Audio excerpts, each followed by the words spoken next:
Good evening, everyone, and welcome to today's session. And today we're having a very special session. It's about financial planning, right? Financial planning is a very important aspect when you come to design schools because design schools are, perceived to be a little more on the expensive side. So today we are having this session with an invited guest who's representing Smart Paisa, and it's pretty much for those who are looking at, perceived. I'm sorry, this is, yeah. Sorry, let me share my screen. Yeah, so Smart Paisa, sorry about that, but today this is all about financial planning. When it comes to design and fashion schools, the fees are on a slightly different direction. So some people perceive it as expensive, some people perceive it as, as okay. But Pankaj Jain is here to help all of us understand how we can plan for our finances over the next 1 year, 2 years, 3 years, 4 years, or over the next 5 years. So Pankaj is an financial expert with a very impressive background. He's a chartered accountant and a CFA charter holder. He's worked at respected companies like ITC and Chrysler, and he does a lot of work in the stock market and equity research as well. So Pankaj is currently in charge of investment section at Smart Paisa. It's a family business, and they're spanning over 4 decades and have a lot of clients. And they are both into financial planning as well as insurance. Their mission is to simplify personal finance and empower individuals to navigate their financial journey with confidence and peace of mind, right? So both these links that are there in this description are going to be shared in the chat. And for if you all have missed the previous sessions on design schools to consider, which design schools, what are the fees, what are the, how do you consider this? There's been a webinar that's done before on Zoom, and I'm sure most of y'all have seen that, but this is a follow-up session of that. And Pankaj, thank you so much for joining in today. Yeah, thank you, Don. Thank you, Don and Nicholas, for inviting me and giving me this opportunity. I hope I'm audible. Yes, you are. You can go ahead. Okay. And thank you, participants, also for joining this session. So I'll start straight away without wasting time. Okay, just let me share my screen.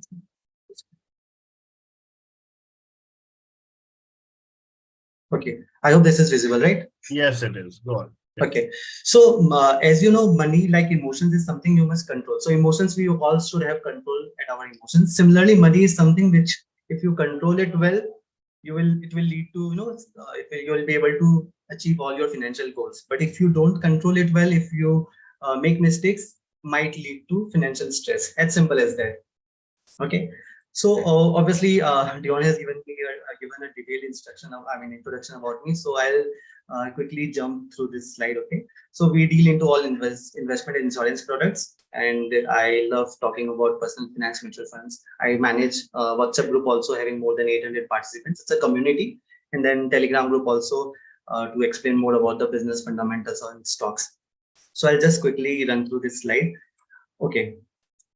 So why personal finance is important? The first step. Okay. So just let's take a simple example, very simple example. And Dion, I'm keeping it in strictly in English. I guess I don't know if I'm not very sure about. Well, that's fine. That's fine. Yeah. Okay. So why personal finance is important? Let's take a simple example. Let's say someone who is earning rupees 100 per month. This is post tax, and he has an expenses of 60 rupees, all into rent, utilities, domestic, health, groceries, travel, convenience, and everything, and all those stuff, right? So basically, he's investing. He's saving 40 rupees. Okay, that's 40% savings rate. Okay.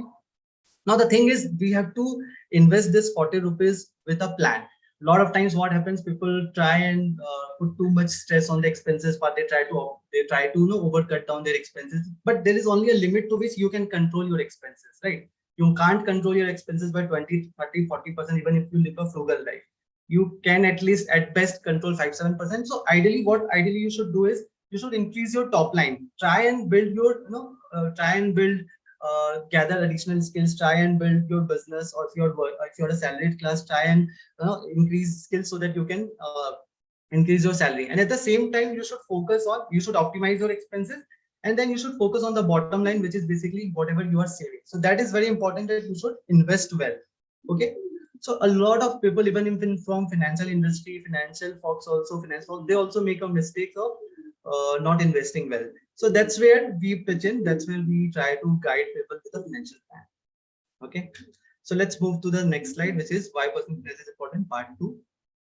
Simple, you have to understand the components of personal finance. So before we get into how you can manage your finances, or what kind of expenses you would be incurring with the next 4-5 years at the left, or I mean, let's say when you talk about entering into college or school, before that we first understand we have to keep our basics right, which is basically personal finance. We have to take all our components of personal finance right. So if you talk about financial goals, you can have any goal. Let's say you want to have a house later on, or if you want to go for a holiday trip, let's say to Europe, or you want to finance your, let's say, children education, which we are discussing also a bit today, then their marriage or your retirement. So these are the financial goals that you should be aware of, and these goals should be smart. When you talk smart, should be specific, measurable, achievable, relevant, and time bound. So basically it should be, let's say, measurable, and should be time bound. You should write down on pen and paper, okay, what is your goal, what do you want to achieve. Let's say you want to go to Europe trip, when do you want to go, what would be the expenses that you want to incur when you go to Europe trip. And this is basically, that's how you write down a goal, and that's how you try to achieve it. Just like, okay, I want to travel to Europe, or I want to go on a vacation to Europe someday, that is not a goal, that is just a wish. Okay, just you have to prepare for the goal. Second is emergency funding. Obviously, when we talk about personal finance, we have to think about the emergency funds. Now, what is emergency fund? So basically, there can be any emergency, at your place. That said, there can be unplanned financial expenses. Let's say during the pandemic, you might have required probably a printer or a laptop. Let's say broken down, you want to buy an additional laptop. So there are few unplanned expenses which you probably are not aware of, but it might step in at any point in time. So in the last example, we saw that the average expenses of the guy was, let's say, 60 rupees. So as a thumb rule, we say you should have at least 6 to 8 months of emergency funding. So 6 to 8 months of regular expenses as emergency funding. So in this example, it's 420, 60 into 7. But again, I'm saying this is just a thumb rule. Personal finance is very personal, and everybody is different. So their needs may be different. So we have to look at each case individually that way. It is just a generic, I would say, thumb rule. Okay. Now, before we invest, before we go out and invest, we should have at least insurance coverage. There are two types of insurance coverage mainly. One is life insurance. The other is health insurance. So life insurance, when you talk about it, obviously, if you are earning and if you have dependents, then you should have life insurance. A lot of time I've seen clients or prospect, they are asked, okay, I want to have insurance for my wife. Even if she's not working, they want to have insurance for their wife, or let's say for children who is, let's say, a 3-year-old kid or a 5-year-old kid. So that doesn't make sense. When we talk about insurance, life insurance, only if you are earning and you have dependents. That is the basic purpose of having a life insurance. And obviously, let's say if you are paying a loan, and if your family is staying on that property, let's say tomorrow something happens to you, unfortunately, then family will be in a big trouble, big mess. So that's why you ought to have a life insurance. There is no other way out. Second is health insurance. When we talk about health insurance, it is basically just to fight the lifestyle diseases. So I remember my father had a heart bypass surgery back in 2019, December 2019. So we incurred around 6 lakhs of expenses back then. We had it in Bangalore itself. So that kind of expenses might come in, and it might ruin all the savings. So it's very important that you have health insurance, and the expenses of the surgery for my father was all funded through the health insurance company. Obviously, we pay a premium for that every year, but this is very important that you maintain health insurance. A lot of times I've seen people having, let's say, if they are salaried, they have health insurance from office also. But again, you should have a separate health insurance apart from your office. Okay. We are not getting into too much into details why you should have, but just a brief touch, I would say, brief understanding that you should have a health insurance. Okay, so it basically protects you from your, it protects with all the medical inflation, it protects your saving. Otherwise, you have to break your savings to finance your health condition. Okay, so next is retirement planning. This is again very important topic. Once you are done with your emergency funding, your insurance coverage, then you should look for, financial goals, your children education, their marriage, your retirement planning. This is very important, one crucial aspect of personal finance. Okay, why it is important? Because life expectancy has increased a bit. Let's say you planned or you intend to work till 60, 65, but you probably will live till 75 or 80. So it's an important that you plan for that post retirement 10, 15 years well. Otherwise, it might happen that you might have to post retirement to work. Obviously, that would not be an ideal scenario. Nobody would want to work after retirement. So it's important that you plan it well and you plan it well in advance. Okay, this is again important. And if you've seen Bagma movie, I'm not sure if you guys are a fan of Bollywood movie. So Bagma movie is completely based on retirement planning. Amitabh Bachchan, what he did, he planned well for children education, he made them study well, but what mistake he did was he didn't plan for the retirement. And that movie is based on Bagma movie. Please go and watch that movie to better understand how it can be detrimental at later stage if you don't plan well. Okay, so to give you just a perspective, just a number, if, let's say in last example it was 60 rupees per month, so let's say 60,000 per month is his expenses. So if we talk about after 30-35 years, he would be incurring an expense of, let's say, close to 5 lakhs per month, just regular expenses. So that is the kind of inflation we are seeing over the long term. Inflation is around 6-7%, 6%. It is very important that you plan well for the inflation. Okay, so we'll touch on that aspect later on also if we get some time. Okay, so to meet your financial goals, you need to invest in appreciating assets. I'll come to that also, what is appreciating assets. So let's understand why to invest first. Okay, so suppose you can buy a product at 100 rupees today. Simple example, you can buy a product, you can go to market and buy a product at 100 rupees.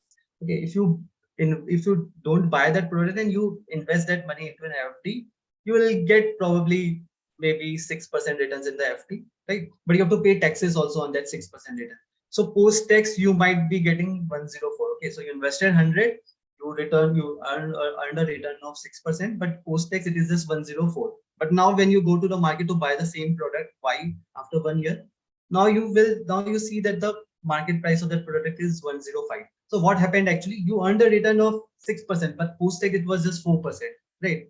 And the product inflation has led to 105 the product price. Okay, so basically you lost the purchasing power due to inflation. So the real returns, if we say, even though you earned 6%, but the real returns was negative because you didn't earn anything over and above inflation. So that is very important aspect. That is very important concept that you should ideally try and get returns, post-tax return better than inflation. So just the example in the tabular form, simple. Real return post-tax is just negative 1%. Okay.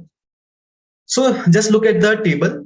We don't worry. We won't be discussing the entire numbers, just the key concepts. So I'll do one thing. I'll just point laser. Okay. So just if you see the this table basically is that demonstrated the returns of Sensex versus gold, silver, FD, PPF from 1981 to 22. So it's basically 4 decades of returns of these products. Now, if you look at just the bottom line, just the last line, inflation has hovered around 6.5%. Gold is around 8.5%. Silver again 7%. FD again 8.5% roughly. PPF 9.5%. But Sensex has given a return of 14.73%. So if you see inflation is 6.5%, all these products has roughly hovered somewhere around inflation. So gold and silver probably they don't give you too much return over and above inflation. It's an inflation hedge. It can protect you from inflation, but it won't build a corpus for you. Whereas Sensex or equity or mutual funds, pure equity mutual funds would give you tremendous returns or tremendous real returns over the inflation. Okay, so even if you see FD also, earlier the rate of returns were around 10, 12, high rate of returns, 8.5, 9.5% also. But as India progresses, as we get into, as we move from emerging economy to developed economy, these rate of returns will obviously fall. Similarly for PPF also, you can see 12%, 10, 9, 8 also. But now going forward, you might not get that kind of returns as we progress. Okay, so obviously we realize the inflation impact. So ideally, the way to go forward is investing in equity, investing in pure, equity-based mutual funds. Okay, so now let's get into the core meat of the session, or let's get into the heart of the session, why we are here for, why you are present. So basically we want to discuss a bit on the design fashion schools. So we have come across these four classification we discussed with DQ labs, and try and understand, okay, these are the four kind of schools that we normally see.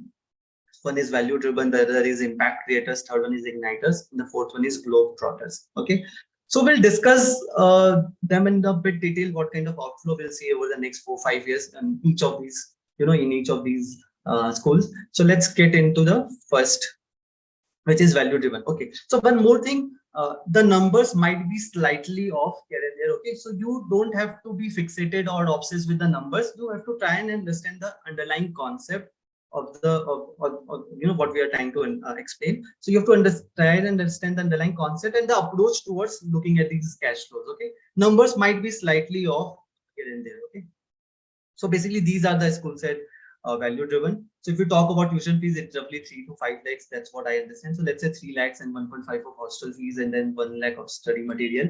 So roughly around 5.5 lakhs first year expenses. Obviously there are 4 years of expenses, so total could be somewhere close to 23-24 lakhs again, adjusting for inflation. So that's value driven for you. The second category of schools is impact creators, but again you see UID or UPES. A bit, so let's say tuition fees around 5-6 lakhs, hostel fees of 2 lakhs, and study material fee 1.5, roughly around 9.5 first year expenses, and the total for 4 lakh 4 years would be somewhere close to 40-41, in adjusting for inflation a bit. Okay, then we go to igniters, the third category of schools, which is ISDI and then Pearl Academy, bit expensive compared to the earlier ones. Then tuition fee of 8 lakhs, 2.5 hostel fees, study material, so roughly around 12 lakhs first year expenses. Total of 4 years would be 51 lakhs or 52 lakhs. Okay, and the last would be globe trotters. UID again has one more offering over here, and then you see tuition fees maybe on the higher side. So this is the total of, let's say, 14.5 lakh for first year expenses, and the total would be roughly around, let's say, 58-60 lakhs. Okay, so basically these are the four kind of schools. So let's say if a student joins DU labs in 11th standard, okay, so what kind of outflow he would be seeing in each of the schools? So let's say 11, he joined in the 11th standard. I'm assuming, let's say, 1 lakh for simplicity. You pay coaching fees and for 2 years, 11 and 12, and then probably 4 years of college, year 1, year 2, year 3, year 4. For first 2 years, I've assumed more or less no inflation, and then third year, fourth year, 10% inflation. So roughly for a value driven type of college, you maybe spend 24 lakhs, or impact creators you spend around roughly around 41 lakhs over the course of, let's say, next 4 years. I mean, since from the year 1 of college, so you spend 41 lakhs. Okay, so number, as I said, 10% inflation adjustment for year 3 and year 4, no inflation adjustment on year 1 and year 2. So that is what I've assumed. Now, if you look at the horizon, okay, the investment horizon is less than 5 years for each of these cash outflow. Because let's say if a student is joining in 11th standard, so he has 2 years for year 1, 3 years for year 2, 4 years for year 3, and 5 years for year 4. So basically the time horizon, typical time horizon is less than 5 years. At best, I would say 5 years. And then the horizon is not flexible. So it is rigid. If there is a cash outflow requirement, it has to be there. If you have to pay the fees for college, you have to pay. There is no other way out, right? So the time horizon is less than 5 years, and it is a bit rigid. It is not flexible. Okay, so this is basically the outflow. So we'll look at it later on. We'll look at the impact creators later on in a detailed slide. So okay, I've understood the time horizon. We've understood the time horizon that it is less than 5 years. So basically there are a couple of time horizon. One is short-term horizon, immediate 0 to 3 years, and then there is 3 to 5 years. So two kind of time horizon we have within 0 to 5 years. So if you talk about first product short-term horizon, which is 0 to 3 years. So obviously there are a lot of products available. So obviously we have to understand that these products are short-term products. And when we talk about short-term products, the returns potential diminishes. We can't have product, we can't invest in a product having 12-15% for a short term, because those products are risky. We can't get into pure equity. So we have to get into product which is low on the risk level, right? So let's say we talk about bank FD, which is which is obviously very low on risk. Then there is corporate FD. So when we talk about bank FD, which is basically you go to an SBI bank or an HDFC bank and you open a FD account over there. So that is bank FD. When you talk about corporate FD, that is basically going to a NBFC, non-banking financial companies, Bajaj Finance, Shriram Finance, that kind of companies. Why they offer a better rate of returns versus bank FD? Because it is easier for bank to take your deposits, right? Let's say if I want to invest an FD in bank, I will probably go to a bank, HDFC Bank or SBI, but I won't go to a Bajaj Finance normally because we are not very aware. Also, it is easier. They have a huge customer base, these banks, right? So they offer a relatively low rate of interest, low rate of returns. Whereas Bajaj Finance, since they don't have that huge customer base, they offer a slightly better rate of returns, right? So this is again risk level wise, bank FD is a very low risk product. Then there is corporate FD. Obviously, there are again corporate FD also. There are a lot of few products in corporate FD also. I have taken just AAA rated FDs only. Okay, so again the risk is I would say slightly low to moderate, I would say. Then there is arbitrage fund and debt fund. Now, what are these arbitrage fund and debt fund? So in we all know about mutual funds, right? So mutual funds again, you can invest in. There are a lot of products in mutual funds also. Let's say there are three categories primarily. One is pure debt funds, which offers low rate of return, let's say 5, 6%, 7%. Then there is pure equity, which offers, let's say, somewhere from 12 to 15%. And then there is a hybrid, so mix of debt and equity. So when we talk about the short-term horizon, we just talk about the debt mutual fund, the safer one. Okay, the returns potential of let's say 5% to 7%, that kind of products. So arbitrage fund again is a kind of fund which is low on risk but offers equity taxation, so it is better in terms of taxation point of view. So all these products, if you see, they are very low on risk level, that is low to moderate. But inflation hedge, we talked about, you know, real returns and nominal returns in our earlier example, right, where we discussed 100 and 105 was the cost of the product. So that was inflation. So we want to basically try and get returns over and above inflation, but again in short term it is sometimes difficult because we can't invest in aggressive products. So these are if you talk about inflation hedge, this is basically limited or negligible, right? So return potential again is closer to inflation. There is liquidity, no problem with that, so it is easily liquidable, so that is not a problem. Investment duration again is short to medium term, as we said, 0 to 3 years, not more than that. Diversification, they offer limited diversification. They offer remaining to the later two, they offer some moderate diversification. So this is typically the products available from 0 to 3 years. Obviously there are other products also, but this is the large bracket, I would say. Okay, now if you talk about next 3 to 5 years, okay, the second I would say medium term horizon. Now again there are a lot of products available over there. If you talk about, so I explained you that in mutual funds there are three options. One is pure debt product giving let's say 5 to 7% returns.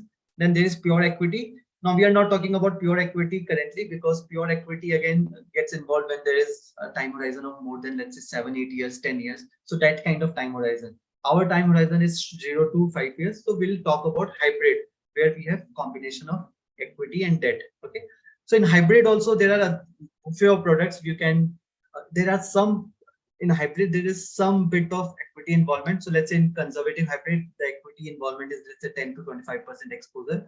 Balanced advantage fund again 40 to 50% roughly. Remaining is debt. And then the aggressive hybrid has further equity exposure.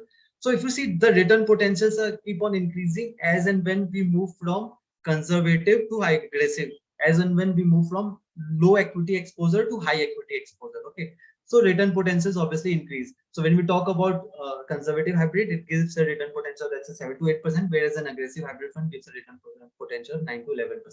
So this is typically the products that is available for a medium term horizon. Okay. So I'll move to the next slide. So let's discuss the case. So we have a student who comes to DQ Labs at 11, let's say 11th standard, and he wants to get into a college which is, let's say, impact creators. We discussed 4 categories of college. He wants to get into impact creators. Okay, so the typical fund requirement, if we see, is let's say if he is getting into 11th standard and ignoring any fees paid to DQ Labs because it is quite nominal in the overall context. So if you talk about outflow in the 4 years, so he comes in 11th standard, there is no outflow for college. 12th standard, there is no outflow. Then the typical outflow starts from year 1, which is 9.5 lakhs, then 9.5 lakhs in year 2, year 3 and year 4, just 10% inflation adjustments, which is probably 10.5 lakhs and 11.5 lakhs. The numbers have been rounded off. So the total comes to 41 lakhs. Okay. So as we discussed, the time horizon is quite low. I mean, if we talk about time horizon, it is 0 to 5 years. So if he is coming in 11th standard, obviously the first outflow of 9.5 lakhs would be after 2 years, because he has complete 11th standard remaining with him, the 12th standard remaining. So the first outflow would be somewhere around after 2 years. Similarly, the second outflow would be after 3 years for this, and the third outflow would be after 4 years, and the last outflow would be after 5 years. So the typical time horizon is, let's say, 0 to 5 years. In this case, maybe 2 years to 5 years. Okay.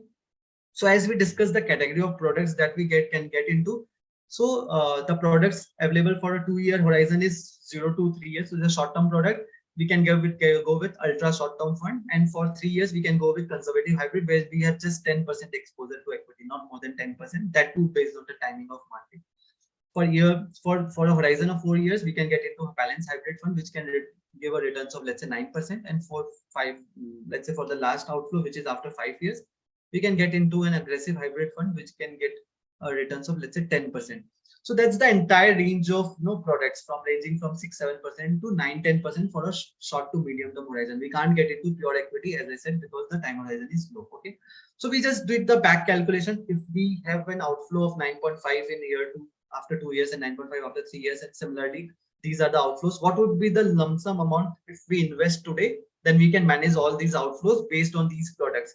So the lump sum amount comes to 30.5 lakhs. So if someone invests 30.5 lakhs in these products, and he can manage these outflows over the next 4-5 years. Okay, but obviously we understand that a lot of times these kind of lump sum amount might not be available with the parents, or obviously because we invest as we earn, right? So we have to manage it as we move forward. We can't invest everything in lump sum if we don't have that kind of money. So in that way, we have to manage it through SIP. What is SIP? SIP is basically systematic investment plan, where we invest every month. It automatically gets debited from our bank account, and we invest every month in these products, right? So you don't have to take the tension of investing. It will automatically get deducted from your bank account, obviously. So if you don't have lump sum, you will go through the SIP route. Okay, you invest as you earn, right? So for this outflow 9.5 lakhs, you have to invest 37,000 for 2 years. Okay, you invest while the student was in 11th standard, and 12th standard, you invest 37,000 per month for this outflow 9.5. Similarly, for 9.5, the horizon is 3 years at 8% rate of returns. You have to invest 23,500. Now these numbers are rounded off, so you have to invest 23,500 for 3 years, or 11th, 12th, and first year. Then you will be able to manage this outflow. Similarly, for year 3, you have to invest 18,500 for 4 years at 9%. So if you see, the rate of returns also is increasing because I have chosen the product accordingly.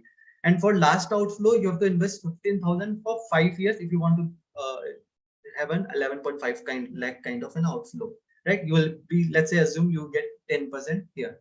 So this is the monthly investment that you need to do over the next 4-5 years, so that you can manage all these outflows. Right, if you invest 94,000, where did the 94,000 come from? This is basically 37,000 plus 23,500 plus 18,500 plus 15. So that is 94,000 for a couple of years, because there is no outflow in 11th and 12th. You are investing for these years. Once this 9.5 lakh investment is done, this cash flow is out, then you have to invest for, let's say, 23,500, 18,500, and 15,000. So basically 57,000. And then 33,500, and then 15,000. Okay, the total outflow in this lump sum case was 30.4 lakhs, but total outflow in these cases would be 35. In this case, it would be 35.2 lakhs. Obviously, because you are not putting in the entire amount upfront, you are gradually putting in the amount as you earn through your salary, or as you earn through your business income, right? So that is the outflow that you need to see. Okay, so obviously SIP amount keeps on decreasing each year. Okay, so moving on. So what assumptions I took here? So there were a lot of assumptions. I'll primarily say 3 assumptions. One was, I built the case study for impact creators. Obviously, there are 3 other categories of school. And then a second assumption I took was, I took the assumption for 11th standard student. Obviously, it is, as I said, personal finance is very personal. Your case might be different. The student might be in 12th standard, or the student might be preparing for a value driven or for a globe trotters. So that way the assumptions would obviously would the numbers would obviously vary. The numbers would be discussed on a case-to-case basis only. I've assumed there is no corpus available. So I said, okay, if you don't have invest a lump sum of 30.5 lakhs, you have to do this SIP. Every month you have to invest this much amount for the first year, right? So it might happen that you have a corpus of, let's say, 10 lakhs or 20 lakhs. So accordingly, the numbers would change. So these things will take as and when on a case-to-case basis. So obviously, we need to have a one-to-one interaction for that, okay? So that we can better plan your finances. Again, then returns, we took the blanket return of, let's say, 7%, 8%. Again, there's a lot of pre-tax, post-tax element involved there. I have not included all that as in our case study, because again, it would be very critical. It would be very difficult to understand that and probably explain also over a short period of time. That would be better understood over a one-to-one. Okay. So these are the assumptions I have taken. So I'll quickly run you through how you should ideally look at your I would say financial planning. So we have discussed a bit about the colleges, but I want you to prepare for the long run. I want you to prepare for entire financial planning, not just for your colleges also, but obviously for your retirement also, for your future. Let's say if your children is obviously you want to plan for your children's education, as well as in the overall going forward, you might have to plan for their wedding also, for your retirement also. So just simple example why it is important to start early. Okay, so ideally you should start early. You should not wait till your child reaches 11th standard or 12th standard, right? You have to start early. You have to plan as and when a child is born. Okay, so the benefits of starting early. So let's take one example. There are two sisters, Sita and Geeta. Sita is someone who is hardworking, likes to invest, started early at 25. Geeta, again, on fun loving, wants to party, chill, and started late till she waited till 35, and then she started investing. So simple example, 25 Sita started, Geeta started at 35. Now they stopped. So Sita stopped investment at 35. So she invested for 10 years and then she stopped. Geeta, on the other hand, invested for 30 years. Okay, so 10 years into 10, 12 months. So Sita invested for 120 months, whereas Geeta invested for 360 months. So triple than Sita, obviously. So let's say 10,000 monthly investment into 120 installments, 120 months. So total amount of she invested is 12 lakhs, Sita. Okay, whereas Geeta invested for three times than Sita, obviously for 30 years. She invested was 36 lakhs total. Now the maturity is at 65. So Sita invested at 25. She stopped at 35, but she didn't withdraw the investments. It was lying there to compound, and the amount was lying there till 65. Okay, so at 12% rate of returns, just see the maturity value difference. Sita has got a portfolio of, let's say, 7 crores roughly, and this is just 3.5 crores. So even though she invested just 12 lakhs, she has a portfolio of 7 crore, which is 57x growth, right? From the investment, total investment. Whereas for Geeta, it is just 3.5 crore, even though she invested 36 lakhs. So invested 3 times than Sita, but again, her corpus is just half of Sita. The reason being, she started early. This is very important concept, as this concept is the backbone of finance. You have to give time to your investment. You let your investments compound over the decades, let's say 2 decades, 3 decades, you will get tremendous results. You will get tremendous corpus also. So power of starting early and power of starting investing for the long term. Okay. So again, coming back to what's the difference that 7-8% and 12-15% make. So if we are investing for the long run, we can look at pure equity mutual funds. We can look for product which can give us 12-13-14% kind of returns, right? But if you look at if we start investing late, or if we look at the short term horizon, if we start investing once we are near to our goals, we can't invest in a product which can give us 12-13% return. We have to invest in a product which is of short term horizon, medium term horizon. We can't get more than 7-8% returns. Now you have to understand what difference that 7-8% or 12% make, what difference that extra 5% make. That is important to understand. Okay, so if we just look at the example, so just look at case 1 and let's say case 5. If someone is investing 15,000 per month for 35 years, so basically 35 years into 12 months per year, which is 420 installments, 15,000 per month at 8%. Now he's investing 63 lakhs. He's getting a value of final corpus of 3.4 CR, whereas at 12%, the value is 9.64 CR. So which is 3 times than the case 1. And if you talk about 15%, which is 6.4 times. Now, this 12%, 15% is achievable. There's nothing that it is not achievable. Obviously, we can't comment more than that. So I have been investing for almost a decade now. My returns have been closer to 20%. It's more than 20%, in fact. I won't say you can earn that kind of returns, because obviously I also understand over the long term, we have to have a reasonable range of returns or reasonable expectations from the market, which is 12 to 15%. We can't expect 16, 18, 20%. Having said that, we do have an upside. We might get, we might not get, but 12 to 15% is a safe range. Okay. So that is a difference which 7, 8% or 12, 15% can make to the overall corpus. Okay, this you can see the difference, right? So moving ahead, so what is Kaise Crorepati? If you know, Crorepati is basically, I would say, 10 millions. Okay, so how you can, how you can build a corpus of 1 CR, which is simple. Invest 15,000 per month for 15 years at 15% rate of return. So if you are generating 15% returns compounding monthly, and if you are investing for 15 years at 15,000, you will get a corpus of 1 CR after 15 years. Just keep doing that. Add additional 15 years. So if started from zero, invested till 15 years. Now after achieving 1 CR, don't stop there. Invest for additional 15 years. Okay.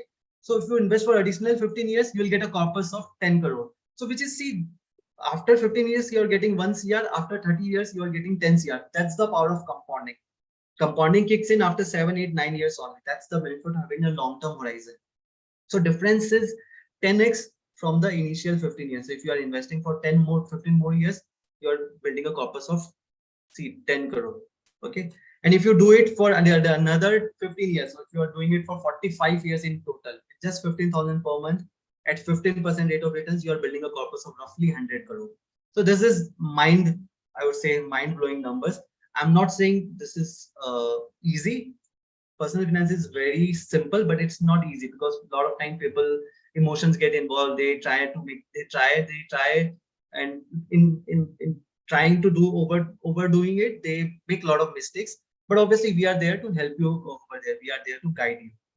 Okay, so that is what you can build. That's how you can build a corpus. Okay, so again, this again. Now let's say we talk about target of 50 crores. If you want to build a corpus of 50 CR, which is again possible. This is nothing that it is not possible, but obviously you have to give time. You have to give it, let's say, 25, 30, 35 years.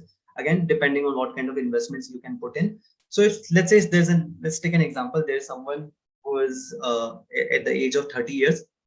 Okay, let's say he's at age of 30 years and he wants to retire at 65 years. So his total time horizon is 35 years. Okay. So if, let's say, if he has an existing equity portfolio of 10 lakhs or 5 lakhs or nil. Okay. So there are 3 cases. He's all 30 years of age. He wants to retire at 65. The total investment horizon is 35 years. He wants to invest for 35 years, which is 35 into 12, 420 installments, 420 monthly SIP. Existing portfolio of 10 lakhs, 5 lakhs or 0, 3 cases.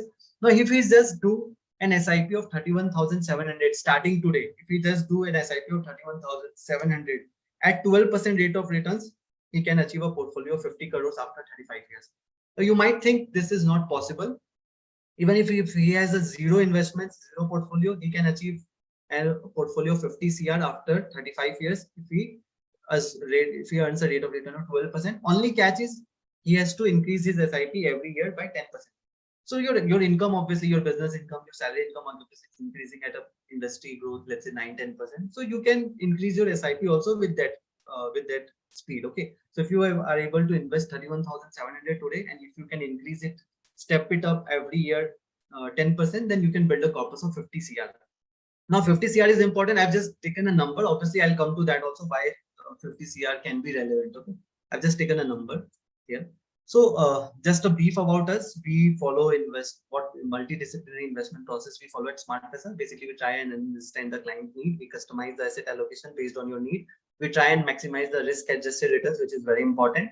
You have to maximize the risk-adjusted returns, not just returns. And then we periodically review it, see the portfolio suitability. Again, we keep on doing that. It is a never-ending loop. We try and understand. It's not that we understand everything about our client in the first call. We keep doing that over the next 4, 5 years, 10 years. We keep doing that. This is a loop. Okay, we keep doing that, and accordingly we come up with a plan, and we try and improvise the plan, and accordingly we help you achieve your financial goals.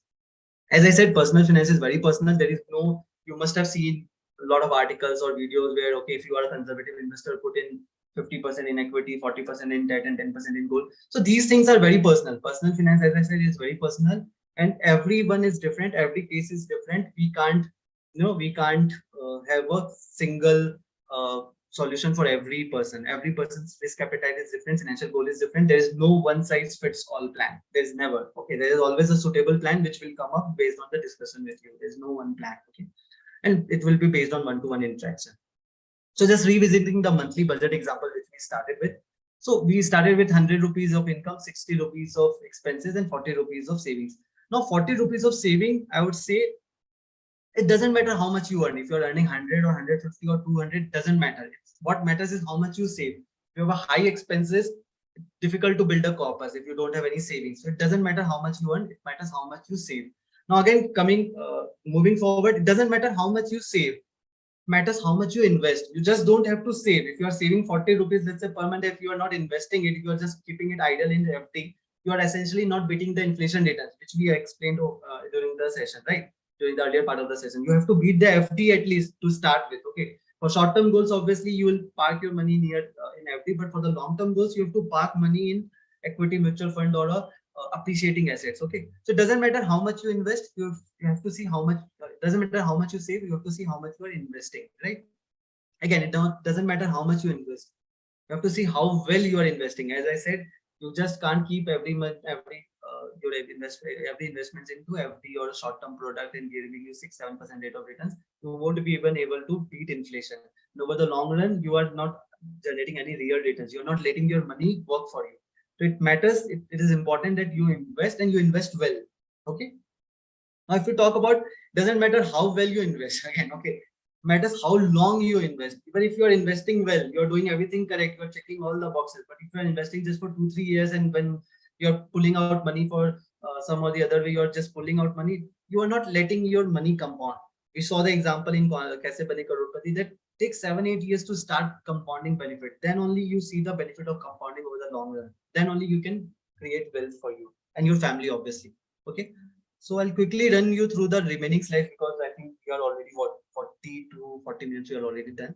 So just one example of retirement, how you can calculate retirement corpus. So essentially, rule 72 is there, which says how much time it takes to double your money. So if you just have to divide the rate of return with 72. Okay, so you have to divide the 72 by rate of return.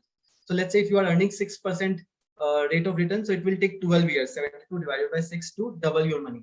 So in case of, if we talk about inflation is hovering around 6%. So let's say if someone who is whose expenses is 1 lakh per month, so after 36 years, he'll have to have at least 8 lakhs per month expenses, because 1 lakh after 12 years would be 2 lakh per month expenses, after 24 years would be 4 lakhs, and after 36 years would be roughly around 8 lakhs per month. Now 8 lakhs per month expenses leads to 1 CR annually. That kind of annual expenses you are doing, 1 CR. And to have 1 CR, you need to have a portfolio of, let's say, 20-25 crores. That's why I showed you that example of 50 crores, because if someone has an expenses of, let's say, 1.5 lakhs per month, he has to have that kind of corpus to retire probably, right? So quickly, what we learned so far, we have to increase our income, we have to work on our expenses, optimize it, build financial plan, take care of emergency fund, health insurance, life insurance, invest through, have patience and discipline, and let compounding do the magic for you. Okay. If mutual fund is correct, yeah, absolutely, 100%. You have to just have a right mindset. Expectations should be 12 to 15% returns over the long term. Invest in a disciplined way every month without fail. Start early, get started early. We saw the example of Sita and Gita. Please start early. Let compounding do the magic for you. You'll definitely get a lot of benefit of averaging out. You'll build a lot of corpus over there. Okay. If you want to start with us, all processes are online, all app based. You don't have to pay anything to us. We get directly paid from the AMC. So you can get in touch with me later on if you want to understand more in detail. Our role would be hand-hold guidance. We do everything for you. We do the asset allocation. We work on your mindset. We regularly track your investment, and that's how we help you build your wealth for you and your family, right? Wealth is something which you pass on to the next generation. Okay. So thanks for your time. Any feedback, questions, answers, definitely I'll be happy taking those questions. I have a couple of channels as I discussed earlier, WhatsApp channel, Telegram channel. I'll send you the link over the chat, or I'll send you it over to Dion. Okay. Any questions, just let me know. Dion, you can take over. Sure. Thank you. Thank you for that, Pankaj. It was very nice, very interesting. There's a question from Narayan Shankar, who's saying, can you take the case year required for second year and calculate? I'm not clear on how the numbers add up. Second year, so third year investments horizon. Okay. But okay, before that, could you please go up to the slides which talk about the different types of schools? I think slide, slide 8 onwards. Yeah. Okay. Yeah. And if you can put this on full screen. Yeah. So just so that everyone is clear, while the tuition fees is in the range, so value driven schools are IDC, RV, NID, NIFT. So all these schools, WUD. So let's say in the range of 3 lakhs, 3.5 lakhs a year, maybe, plus or minus.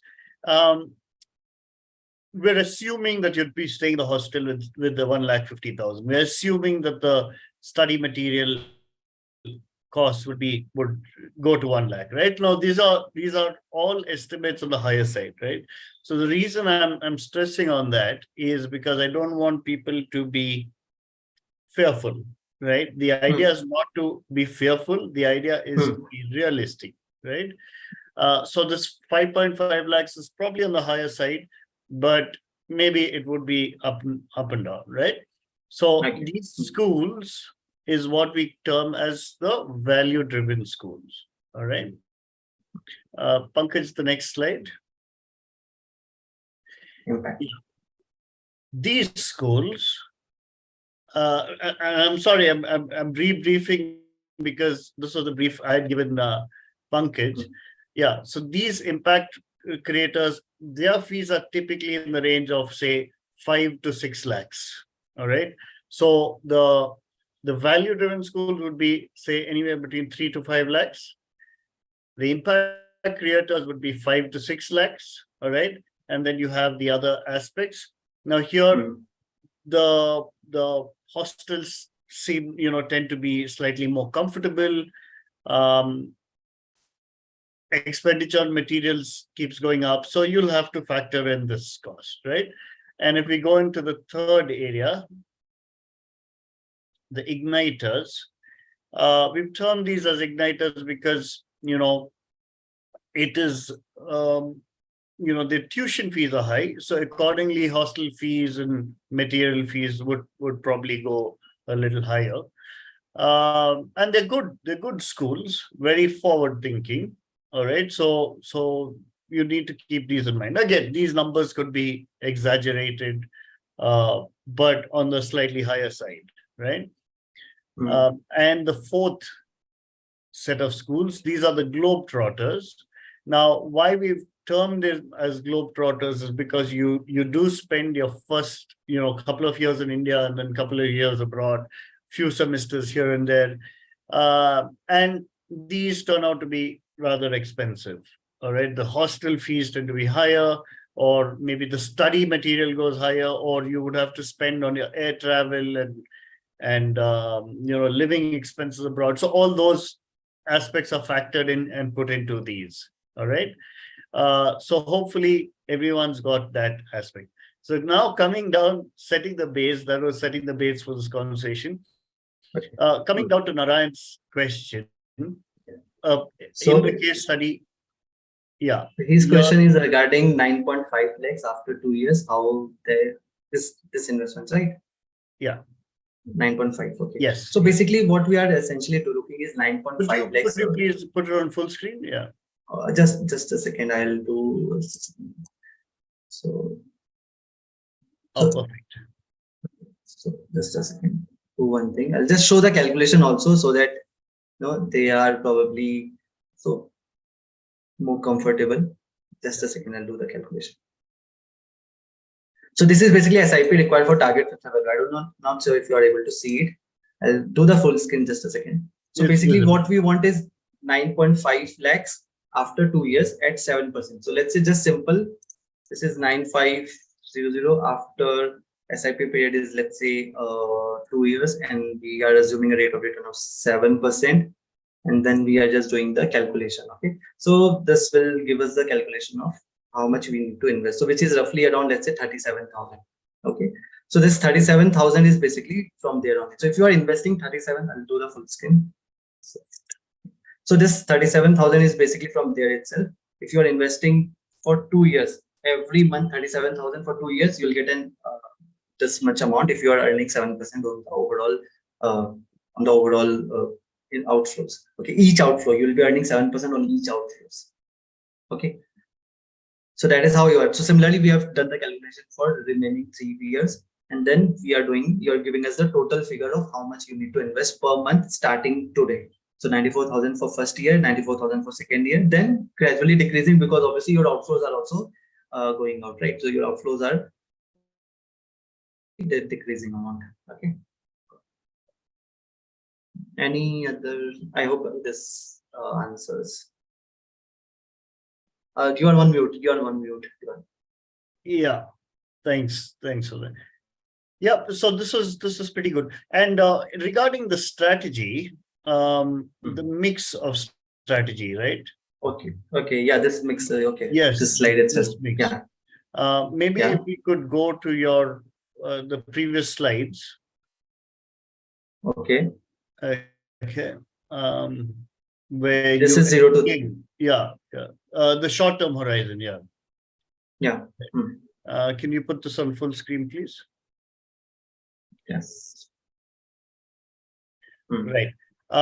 Now, if you're looking at the short-term horizon, so we have the options of bank FDs and arbitrage fund and debt mutual funds. How do we really decide? I mean, what is the safety aspect here, right? The risk level. Why would you say that arbitrage fund or a debt mutual fund would be low to moderate? What makes it low to moderate?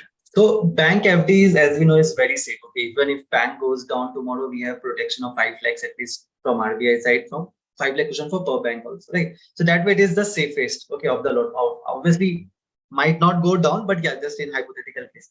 Corporate FD is one notch in terms of riskier versus bank FD, because there is no sovereign guarantee, as there is no bank guarantee, RBI guarantee, but again, it is reasonably safe. There is again AAA rated. We take AAA rated FDs only. So if you go to a Bajaj Finance has a huge customer base. They have a huge AUM. They take money from you and they give it to someone who is requiring. So let's say buy a car or buy electronic appliances. So they take money from you. You deposit over there, and you earn an extra returns compared to an FD. So there is obviously an extra return element, but there's an extra risk element also, because a bank is again safer than a corporate FD, right?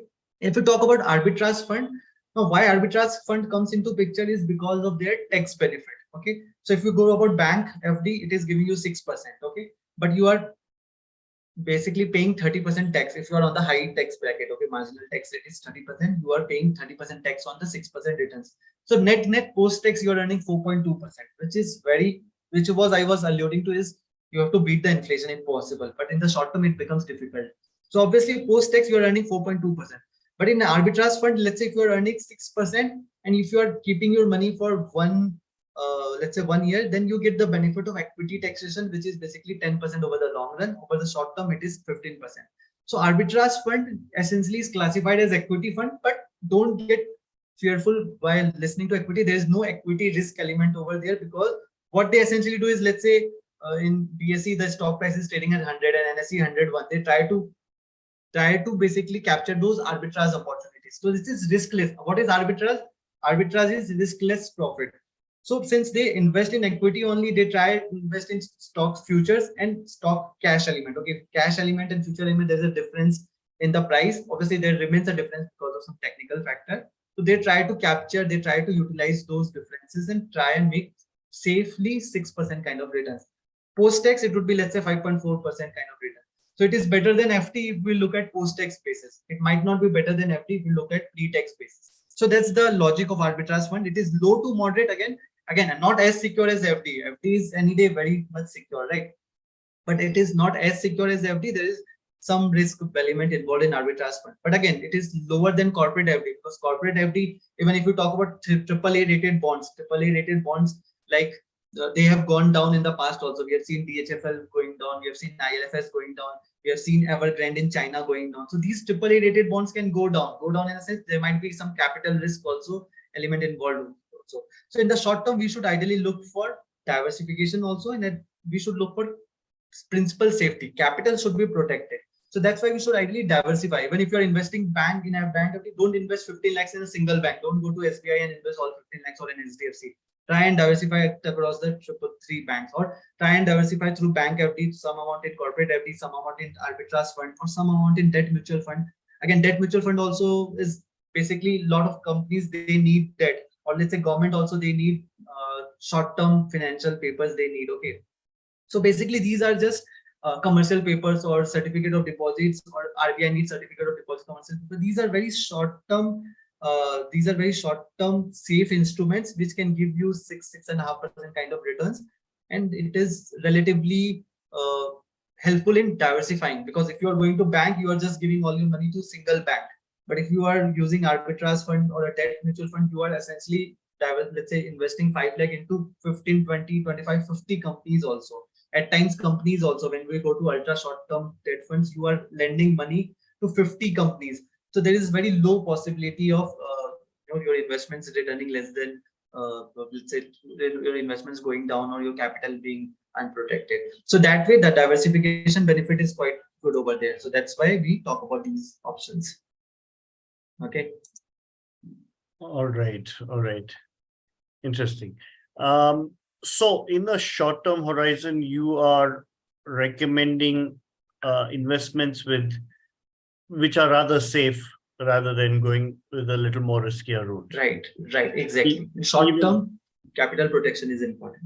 Okay. So the risk can be taken as we go into the long-term horizon, which is on the next slide, right?